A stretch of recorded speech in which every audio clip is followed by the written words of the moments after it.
Hi, and thanks for logging on to the Daily DVAR halacha. And here's a brand new halacha for you, and it's for Sunday, the 6th day of July. This is Yisroel Part 2, and a follow-up to a halacha that we had taught you a couple of days ago. Sorry for the delay.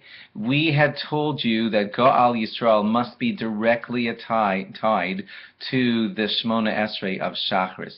And we promised you that we would explain it. Here is your explanation a few days late. Why is Yisroel so critically tied to Shmoneh Esrei? It's because we have a pasuk that says Hashem Tzuri v'Go Ali. Hashem is my rock and my redeemer. That word Goali refers to the redemption, which is Baruch Atah Hashem Goal Yisrael. And very soon after that, we have the pasuk in Tanakh that says Yancha Hashem biyom tzara. Hashem answers in the day of need, or something like that. So since Yancha Hashem biyom tzara, Hashem answers our prayers, is juxtaposed and put closely attached to the phrase Hashem Tzuri v'Go Ali, so that's placing Goal and Tefillah close to each other. The Gemara says this, and that's why Goal Yisrael must be closely tied to Shmoneh Esrei of Shacharis. Okay, therefore, halachically, if you said Goal Yisrael and then you hear the congregation say something like Baruch Hu, maybe the next congregation nearby you is saying Baruch Hu, and you feel like answering because Baruch Hu is a very important thing, believe it or not, you're not supposed to answer because Goal Yisrael is so important that it be tied to Shmoneh Esrei that you're actually supposed to block out the Baruch Hu that you just heard and not answer to it. And even the important Kaddish answers that we just discussed in the last few days, you hear somebody saying like an important part of Kaddish and you feel like answering, you can't if you're at the words Goal Yisrael. Goal Yisrael must be, again, directly tied to the Shmoneh Esrei that follows it at Shacharis.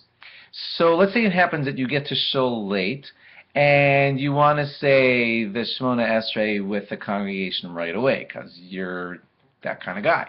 That's the minyan, and they're saying Shmoneh Esrei. I got to say Shmoneh Esrei with them. If you were to do that, you would just be jumping in like way late in davening. You just walked in, remember, you're crazy late, and you just want to say, boom, Shmoneh Esrei with everybody. If you do that, you're not going to get to say Goal Yisrael together with your Shmoneh Esrei, will you? It's all going to be out of order.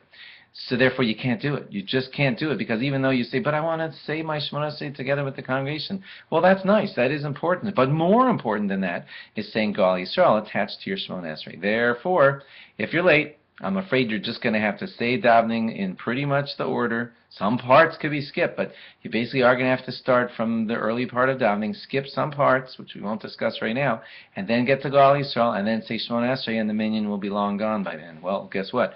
Next time, come on time.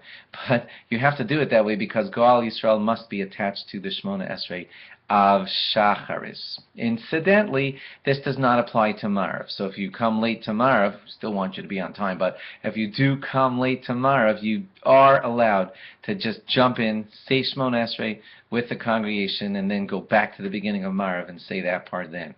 You do have that allowance at Marav. You shouldn't rely on this all the time.